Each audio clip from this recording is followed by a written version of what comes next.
मंडळी, भारत समाज दर्पण, भारत कला दर्पण आणि भारत जीवन दर्पण नेटवर्कमध्ये आपलं स्वागत आहे. या प्रतिष्ठानच्या वतीने पर्यावरण दिवसाच्या माध्यमातून जागतिक पर्यावरण दिवस दशदिन उत्सव 2026चं आम्ही आयोजन करतोय. आणि आज प्रबोधनाचा अध्याय क्रमांक 9 व्याख्याते आणि मार्गदर्शक आहेत ॲडव्होकेट सौरभ गुळधे, सामाजिक व्याख्याते, उत्तम वक्ता आणि विद्यार्थ्यांचे मार्गदर्शक मित्र.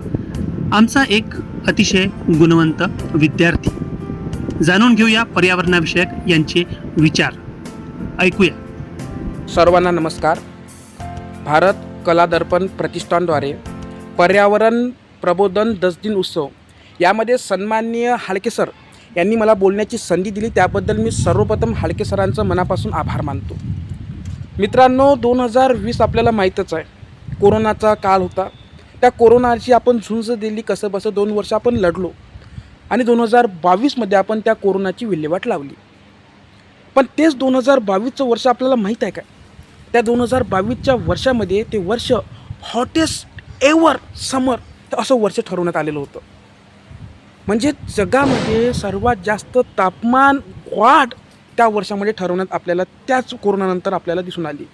असं वाटलं की झालं, 2023चं वर्ष आलं. 2023च्या वर्षानंतर सेम हॉटेस्ट समर एव्हर म्हणून म्हणवण्यात आलं.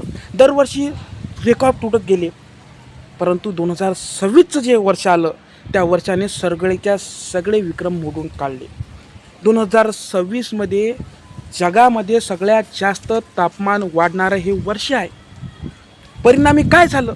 दिल्ली 40 डिग्री सेल्सिअसच्या पार गेलं, राजस्थान 42 डिग्री सेल्सिअसच्या पार गेलं आणि सर्वात महत्त्वाचं म्हणजे आपलं विदर्भ.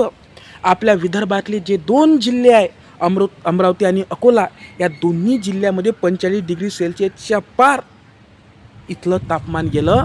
परिणामी काय झालं? 8 दिवसा पहिले आपल्याकडे मोबाईलामध्ये आपल्याला हीट वेव्हचे मॅसेज आपल्याला सर्वात पहिल्यांदा असं घडलं की मॅसेज आपल्याला आले. मित्रांनो, असं का होत चाललेलं आहे? आपण याच्यावर चिंतन करणं गरजेचं आहे. आज माणसानं पर्यावरणाचा संवर्धनापेक्षा माणसानं पर्यावरणाचा ऱ्हास करणं सर्वात जास्त केलेलं आपल्याला दिसून येतं. त्यानं जंगलं काबीज केले, पण मात्र पक्ष्यांचे घरटं मोडले.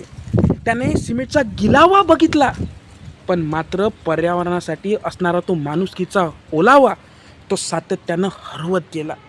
आणि परिणामी काय झालं? परिणामी दुष्काळ, महापूर, सुनामी ह्या सगळ्या गोष्टी आपल्याला दिसून येत चाललेल्या आहे. आणि आज नुसतं भारतच नाही तर जग ह्या गोष्टींना ग्रासलेलं आपल्याला दिसून येतं. साऊथ आफ्रिकामध्ये सगळ्यात जास्त दुष्काळ आता पडलेला आहे. मी सकाळी ज्या वेळेस टी व्ही उघडली, त्या टी व्हीमध्ये बातमी होती की फिलिपिन्स या देशामध्ये सगळ्यात जास्त मोठा भूकंप आला आणि त्या देशानं इशारा सांगितला होता की संपूर्ण देशामध्ये सुनामी येऊ शकते. आज आपला जग विनाशाच्या वाटेवर, उंबरठ्यावर उभा आहे. याचं आपण चिंतन करणं तितकंच गरजेचं आहे. म्हणून आपण काय करू शकतो आणि आपण काय केलं आहे? आज जर आम्ही विचार केला तर आपल्या देशामध्ये डेव्हलपमेंटच्या नावानं काय आज पर्यावरण संरक्षण आम्ही करू शकलो? काय पर्यावरणाचं आम्ही संवर्धन केलं? याचं उत्तर मला स्पष्टपणे नाही येतं. मुंबईमध्ये मॅंग्रोव्ह ट्रीज कापण्यात आले, नाशिकमध्ये 100 वर्ष असणारे बनियान ट्री तोडण्यात आले, गडचिरोलीमध्ये 1.23 लाख झाडं तोडण्यात आलेले होते. कुंभमेळ्यासाठी तिथल्या व्यवस्था असली पाहिजे म्हणून हजारो झाडे मोडीस काढण्यात आलेले होते. म्हणजे इतक्या प्रकारे आम्ही जंगलतोड केलेली आपल्याला दिसून येतं. साऊथ इंडियामध्ये झाडं मोडण्यात आले, जंगलं तोडण्यात पूर्णपणे आले.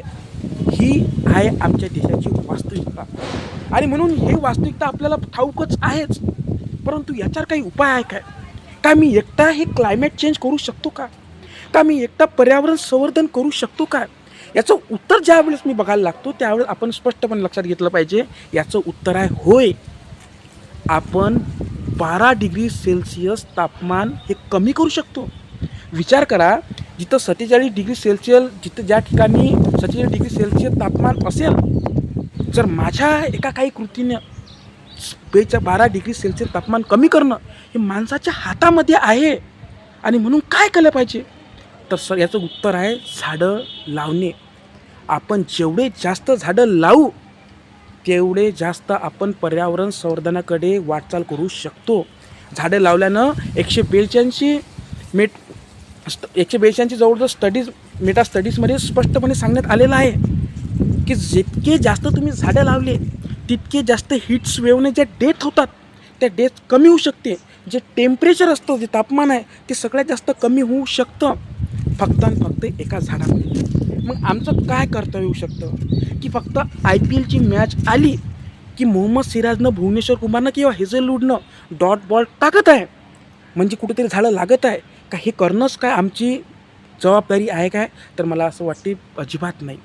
आम्ही पर्यावरण संवर्धनासाठी ज्या ज्या काही गोष्टी करू शकणार त्या गोष्टी करणं आम्हाला गरजेचं आहे. त्याच्यासाठी आमची मॉरल रिस्पॉन्सिबिलिटी आहे की आम्ही किमान एक झाड जरी लावू शकलो, आणि इतकंच काय, झाड लावणंच नाही तर ते टिकवणं सर्वात महत्त्वाचं गोष्ट आहे. कारण आज आम्ही कित्येक सारे पर्यावरणासाठी झाड आम्ही लावायचा विषय करतो, पण ते झाड न लावता आम्ही आज प्रचंड प्रमाणात जंगलतोड केलेली आहे. याचे चटके आम्ही रोज सोसत आहे. म्हणून मी इथल्या तमाम विद्यार्थ्यांना मी आवाहन करतो की येणाऱ्या पावसाळ्यामध्ये आपण जितके जास्त झाडं लावू शकू तितके आपण लावले पाहिजे. आपण पर्यावरण संवर्धन करणं ही आपली जबाबदारी आहे आणि माझी जबाबदारी जर असेल तर मी ते जबाबदारी पूर्णपणे पार पडणार. मी माझ्यासाठी पार करणार, येणाऱ्या समोरच्या भविष्यासाठी, येणाऱ्या पिढ्यांसाठी मी माझे झाड लावायचा प्रयत्न करणार. माझ्या झाड लावल्यानं जर 12 डिग्री सेल्सिअस तापमान कमी होत असेल तर मी ते करायला तयार आहे. मी ते केलं पाहिजे. आपण झाड लावून आपलं योगदान दिलं पाहिजे आणि पर्यावरणाचं संवर्धन करणे गरजेचं आहे.